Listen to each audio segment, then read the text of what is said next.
እነዚህን 10 ነገሮች ብቻ በማድረግ በአንድ ወር ውስጥ ፀጉራችሁን የምታሳድጉበት ለውጥ የምታዩበት ነገሮችን እነግራችኋለሁ። እነዚህ 10 ነገሮች እጅግ በጣም ወሳኝ ነገሮች ናቸው። በተለይ የመጨረሻው ከሁሉም የበለጠ ጥቅም አለውና ሁሉንም እንድታዳምጡኝ እላችኋለሁ። የመጀመሪያው ማሳጅ ማድረግ ነው።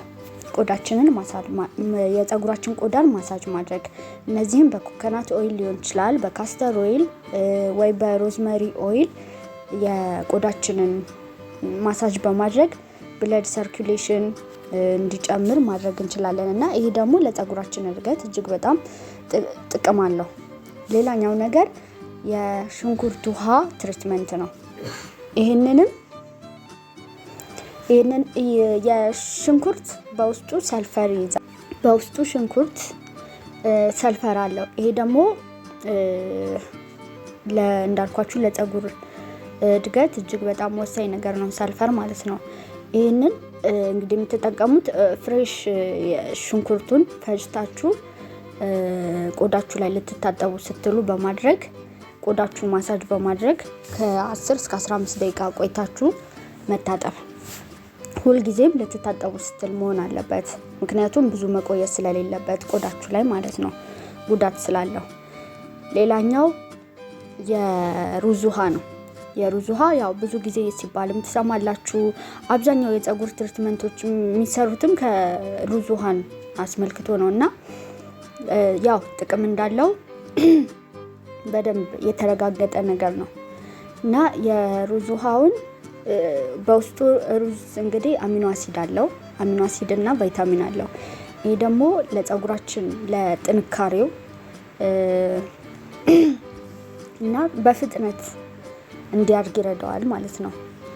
እነዚህ አሚኖ አሲዱና ቫይታሚኑ ለምንድን ነው የሚጠቅመው ካላችሁ፣ ያው ፀጉራችን በቶሎ ማለት በአንድ ወር ውስጥ ለውጥ ማየት ከፈለጋችሁ ይሄንን ማድረግ ነው ማለት ነው፣ ቶሎ ስለሚያሳየን። ስለዚህ የሩዝ ውሃውን የምትጠቀሙት ሻምፖ ከተጠቀማችሁ በኋላ ንጹህ ቆዳችሁ ላይ ልታጠሩት ስትሉ ቢሆን የበለጠ አሪፍ ነው። ንጹህ ቆዳችሁ ላይ በደንብ ወደ ውስጥ እንዲገባ ማለት ነው። ሻምፖ ወይም ደግሞ የምትጠቀሙት ሌሎች ትሪትመንቶች ካሉ ከዛ በኋላ የሩዝ ውሃውን መጠቀም ትችላላችሁ። በአራተኛ ደረጃ ላይ የተቀመጠው የአሎቬራ ጄል ነው። አሎቬራ ጄልም እንደዛው ለቆዳችን እንዲሁም ደግሞ ለፀጉራችን ዘለላው ነው የምንለው፣ ለሱም በደንብ መቀባት።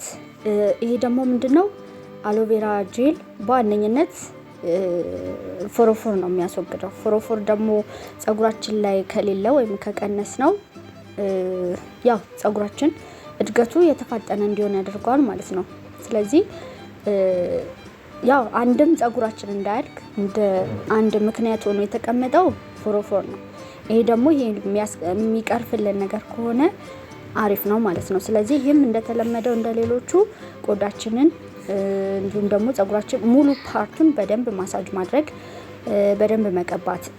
ይህንንም እንግዲህ ከምታጠባችሁ በፊት ለ30 ደቂቃ ቆይታችሁ መታጠብ።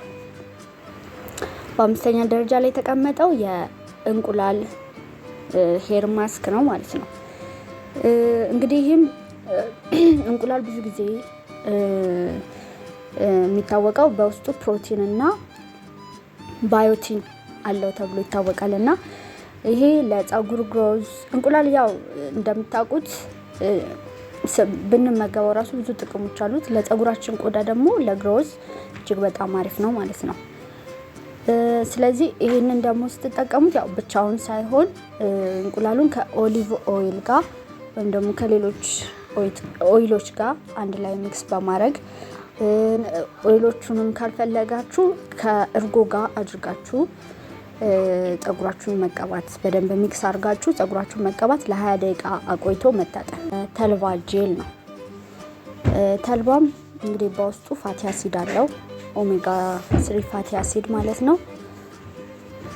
ለሄር ግሮዝ ይህም እጅግ በጣም አሪፍ ነው። 7ኛ ላይ የተቀመጠው ሮዝመሪ ነው። ይህም ውሃውን ሞቅ ባለ ውሃ ሮዝመሪውን አርጋችሁ ለ3 ሰዓት ወይ ለ2 ሰዓት አቆይታችሁ በተለይ ደግሞ ለ24 ሰዓት አቆይታችሁ የምትጠቀሙት እጅግ በጣም አሪፍ ነው የሚሆነው። ያንን ልትታጠቡ ስትሉ ልክ እንደ ሻምፖ መጠቀም ትችላላችሁ። ይህንንም የጸጉራችሁን ጥንካሬ እና ጸጉራችን ሩቱ የምንለውን እንዲያጠነክርልን ጤናማ ጸጉር እንዲኖር ከፎረፎር የጸዳ እንዲኖር ያደርጋል ማለት ነው። በተለይ ደግሞ ሮዝመሪ የሚታወቀው ይሄ የጸጉር መሰባበርን የጸጉር መርገፍ ያንን ይቀንሳል። እንዲሁም ደግሞ ያው አከታትላችሁ የምታደርጉ ከሆነ ያንን ነገር ሙሉ በሙሉ በማስወገድ ረጅምና ብዛት ያለው ጸጉር እንዲኖራችሁ አሪፍ ይሆናል ማለት ነው። ሌላው 8ኛው ነገር እሳት መቀነስ ነው። እሳትና አንዳንድ ኬሚካሎች አሁን እንደ ጸጉር ቀለም እንለው አለ አይደል? እነሱ ነገሮች ብዙ ባለመጠቀም በመቀነስ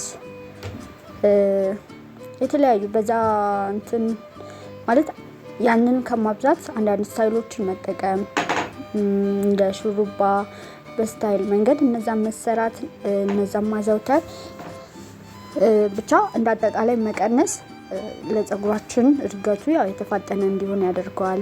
እና ደግሞ ኬሚካል ያልኳችሁ በተለይ አንዳንድ በጣም ለጸጉራችን ለቆዳችን የማይሆኑ ሻምፖዎች አሉ። ለኛ ተብለው ሻምፖ ስትገዙ ተጠንቅቃችሁ ለጸጉራችሁ አይነት የሚሆን መሆን አለበት።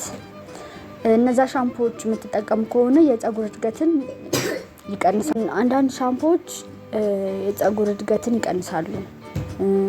ጸጉርን የመርገፍ እንዲሰባበር የሚያደርጓሉ እና እነዛ ለጸጉራችሁ ታይፕ የሚሆነውን መርጣችሁና አይነቱን በደንብ አውቃችሁ መግዛት ነው።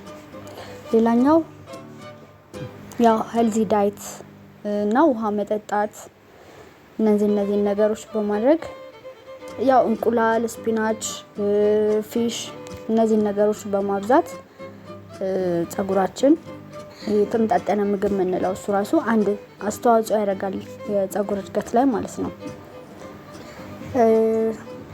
10ኛው አጠቃላይ ፕሮቴክቲቭ ሄር ስታይል መጠቀም ነው። ማለት አንዳንዴ ጸጉራችን እጅግ በጣም ውጥር አድርገን የምንለው ከሆነ አንዳንድ ስታይሎችን የምንጠቀም ከሆነ እንዲሁም ደግሞ አንዳንድ የጸጉር ጄሎች አሉ አይደለ? ይሄ በደንብ እንዲያስተኛልን አድርገን የምናስይዝበት መንገድ አለ። እነዛ ነገሮች ጸጉራችንን ሊጎዱብን ይችላሉ እና የምንጠቀመው ነገር የምናደርገው ነገር ማየት አለብን። እንዲሁም ደግሞ አንዳንድ በተለይ ልንታጠብ ስንል እነዚህ ነገሮች ከአንዳንድ ትሪትመንቶችን ማትጠቀሙ ከሆነ ጸጉራችሁ እጅግ በጣም እየተጎዳ ነው የሚመጣው። ቅባት የሚፈልገውን ያክል መስጠትም አለባችሁ እና እነዚህን ነገሮች በመቀነስ የሚደረገውን በማድረግ ጸጉራችሁን እንዳልኳችሁ በአንድ ወር ውስጥ እነዚህን አከታትላችሁ የምታደርጉ ከሆነ ከነዚህ ውስጥ የሚጠቅማችሁን ወይም ደግሞ ለእናንተ ቀላል የሆነውን በማድረግ ጸጉራችሁን መድረቅ፣ የጸጉራችሁን መሰባበር እንዲሁም ደግሞ ጤናማ ያልሆነ ጸጉር ከሆነ ያንን ያስወግድላችሁና በአንድ ወር ውስጥ የሚታይ ለውጥ ማምጣት ትችላላችሁ ማለት ነው።